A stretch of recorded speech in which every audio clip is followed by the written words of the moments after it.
What's going on, guys? Fools. It's Beast here, and a couple of races here on Forza Motorsport 7 today. This first one is a NASCAR race, which was really fun, actually. I bought the NASCAR pack, actually, in Forza 6. Toward the end, it went on sale for like $5, but I never actually raced in the NASCAR pack, so this was really sick to race. Well, that's not true. I mean, I did one race, but you know, that doesn't count, I don't think, in my opinion. So this was really fun. I've never really seen NASCAR. There was a period in time a couple years ago where I watched some races, and I basically noticed that after I raced like a corner or two of this, I remember what I saw from them, and that is that, you know, they basically lift off at the entry to the corner, and then they're only off the gas for like a little bit, and then they get back on. Now I kept crashing here. The guy kept hitting me and taking me out, and so I just kept rewinding it because I don't know, you know, I mean, I don't know what I was trying to do here, but see that? Just pushing me into the wall every freaking time, dude. These drivatars are absolutely horrible.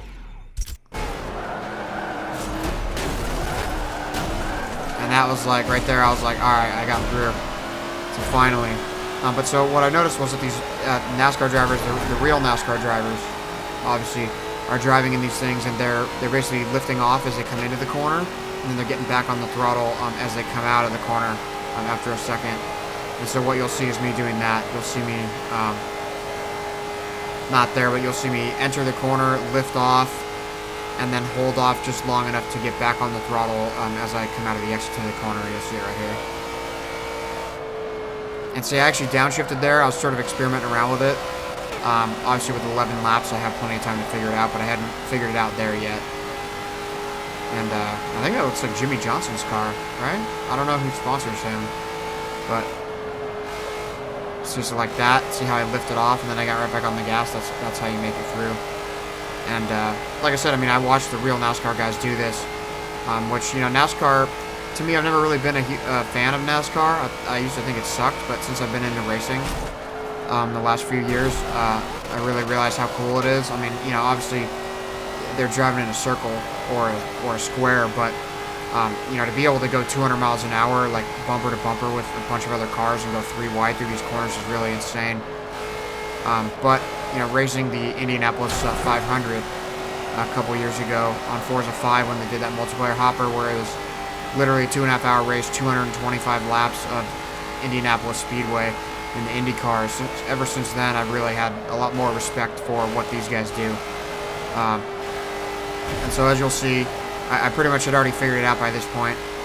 You know, you enter into the turn, you lift off, you let the car set, basically, so that you can continue out through the turn, and then you get right back on the gas, and that's what these guys do. So when I ended up seeing like some NASCAR presentation on TV, some NASCAR broadcast, and the angles they have on the cars are really sick. And they have like the in-driver view and stuff like that, and they switch between different angles. But really what did it for me was they basically have like a HUD overlay, almost like what we're seeing right here, which is where like you can actually see when the driver's on the throttle, when they're on the gas, and when they're on the brake, and when they're off of it. And it's got the little sliders, much like, I don't know if you guys have noticed this or not, but if you look down at my HUD down in the bottom right corner, you know, I'm in 4th gear, going 169, but there's, of course, I'm pointing to it right now with my actual hand, like you guys can see me pointing to it. But so, right next to the tire model, which is the 4 tires there, there's the 2 bars next to it, and one of them is blue right now, that's the gas, and the one next to it is the brake. So you'll never see me use the brake on this one, but as you watch, it'll go away. It'll go what? Clear. Now back. Pretty sick, huh? So that's the throttle thing, and they actually have that, and a speedo, and a gear tack, and all that kind of stuff in the actual NASCAR broadcast, which I thought was really sick. And so it actually made me realize that this is, you know, it's much more like what I'm used to and what I've become familiar with from racing. And so I thought that was pretty sick. So since then, I've had, like I said, had a lot more respect for these NASCAR guys. And as you can see, that's basically the same tune I'm taking every single corner. Coming in, lifting off for a minute. I mean, not a minute, but like a second or whatever, and then getting right back on it. And you know, really with racing like this, you have to have such high, it's easy when you're racing like this out in front to sort of lose sight of it. But when you're racing, it's so extremely important to be aware of your situation, like very aware. Um, exactly like real driving, you have to be absolutely, completely aware of all things happening because you have to be able to make a decision and a change at an absolute moment's notice. So, you know, I've talked about it. I was just thinking about it because I did it earlier a couple times earlier tonight when I was racing, is that I would be racing and I would shift, and the delay was such that, you know, it's only a fraction of a second, like a half a second or a quarter of a second, but the delay is such that I shift and I don't immediately hear the next gear catch, and I'm like, man, what happened? And then I hit shift again, because sometimes I just hit the clutch and it doesn't fully shift. So like the delay is such that I'm so hyper aware and I'm so like heightened senses that I shift and I realize, oh man, it didn't shift, and then I shift again, and by the time I go, what is happening, then it shifts into a second gear. It shifts into, like, let's say I'm in third and I shift into fourth and it doesn't catch right away. I'm like, what the heck? So I shift again, and then I'm like, what is this? And then it goes into fifth. So I basically shifted up 2 gears. So it's like, I don't know what the delay is, but, you know, it feels longer than it is, obviously, because you're, like, so aware when you're in these racing situations. But, you know, especially like this, like when I'm lifting off the throttle, like right here, that feels like an eternity that I'm lifting off that throttle. It feels like forever that I'm off that throttle, and I just, like, trying to get back on it, trying to, like, you know, itch back on it and get on it sooner. So, anyways, that was pretty sick. Now, I had thought right there, like, I was doing pretty well. But traditionally with these Indy tracks, I mean, this isn't Indy, but these, like, Indianapolis type tracks, these oval type tracks, generally, the leaderboards are way skewed. So, like that, I thought I was going to be, like, top 100, and I'm number 5. I think it says 505, which is just, oh, man, not what I was hoping for. So, yeah, anyway. So this next race is going to be with the Renault RS17, and it's on Road Atlanta, so that's a track that I haven't raced yet on this game.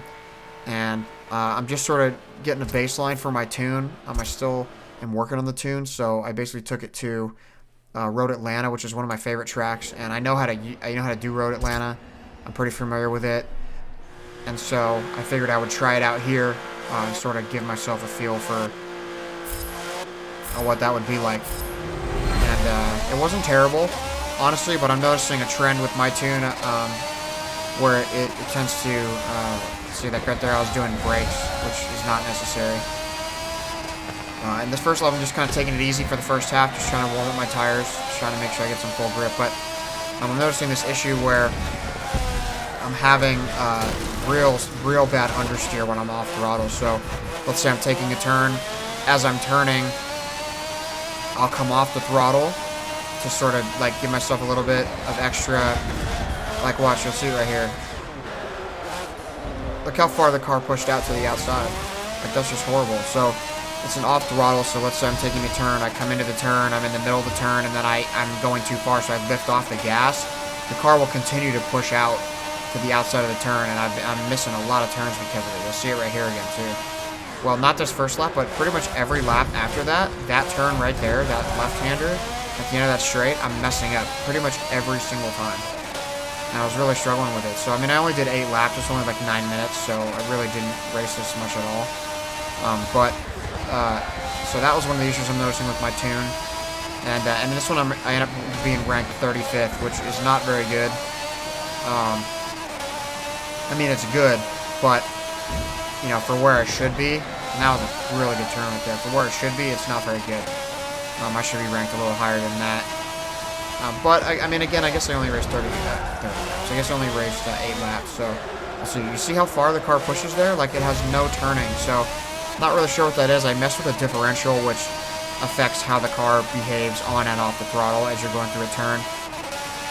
Deceleration and acceleration.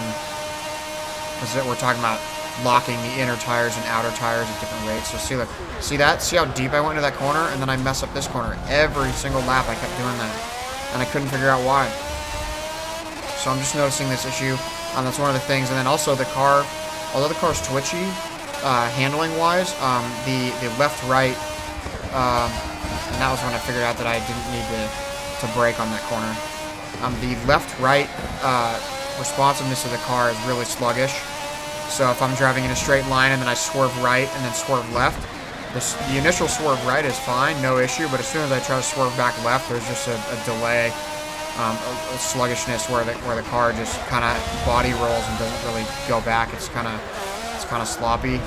So I definitely need to adjust that, and I don't quite know how I'm going to do that. I guess that's more of a roll bar thing.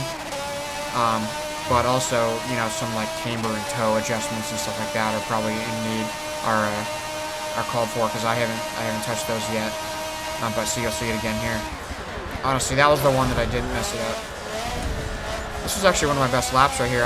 This might have been my best lap that I got right here, because that was a pretty darn good lap. I'll say 58.8, I think that says. The screen's a little bit small, my preview screen, but yeah, so that was a much better first turn, but then I kept going too far over the grass there, and I kept dirtying that. So that was something that was getting me. And then this one too, I was doing okay, but then, yeah, so you'll see it here again on this next turn as I take this right-hander. This is one of my favorite turns in the game. Wasn't quite able to figure that out, although that was pretty good right there, but as you'll see in this turn right here, it does it again, look. So the car was like pushing out, and I had to get back on the gas to get it to oversteer more, and I really don't like that, because I tend to lift off when I want the car to not go so deep, and that's something that I'm really have to tune out of the car. And see, there it is again, I go too deep, and then I go over the grass. Like, it's just a simple left-hand turn, and it's just not working. So I'll have to go in and adjust that. But again, guys, I'm loving this game so much. I'm so psyched. I can't wait for the Xbox One X, which is coming in a week and a day. Actually, in exactly a week from now, I'll be playing on it. So I'm super stoked for that. I mean, I can't even wait. And another dirt-to-dirt moment. I've been rendering these new videos in 1080p 60 frames in my Premiere Pro, and I just realized through doing some research, because it kept auto correcting the quality to 30 frames per second, and I was getting upset, and I was like, man, why does it keep doing this? So I did some different stuff, and I went and did a little bit of research real quick and realized that the game DVR is actually only recording in 30 frames per second right now. So I'm a total moron for having it record at, or for exporting in 60 frames a second, because it's basically just doubling up the frames that were already there, so it's not going to look any better. So yeah, anyway, but when the Xbox One X comes out, that is going to be 4K 60 frames, which will be absolutely epic. And then I'm not sure if it's going to have the ability to record HDR content or not, but I don't know that I'll mess with that, because you know, there's no real HDR computer monitors, and I mean, I might, and you know, I mean, we'll see how it goes, I guess. But I am super stoked, guys. Super stoked. I have all my 4K stuff downloaded for Forza, so it's taking up 96 gigabytes right now. It's all on my external drive, and so I'll get the rest of my games transferred over here within the next couple days, so that way when the One X comes out, I can just plug it right in. I'll have to download a day one update, obviously.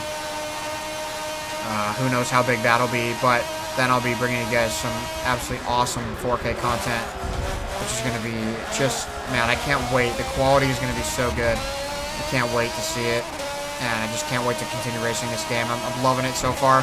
I'm actually loving that the VIP rewards are changed, because I'm trying to just earn up some credits. I've got a decent amount of cars right now. I think I'm probably at around like 80 cars, 80 or 90 cars. I'm about to hit collector score 10. Or collector level 10, but I mean, there are guys out there with like 20 for collector level, and I mean, I'm basically blowing all the money I have on cars. Like, I'm kind of keeping a buffer right now of about 500,000 credits, but I'm trying to, see right there, that was more of that oversteer. The car just pushed out really far, so I really gotta mess with that when I get back into tuning again. So, yeah, but for now, I actually have PUBG, PlayerUnknown's Battlegrounds, waiting for me to play right now. So I'll have to wait for tuning until another day. But loving the game. Hope you guys are too, or at least loving, you know, watching me play the game, which is pretty sick.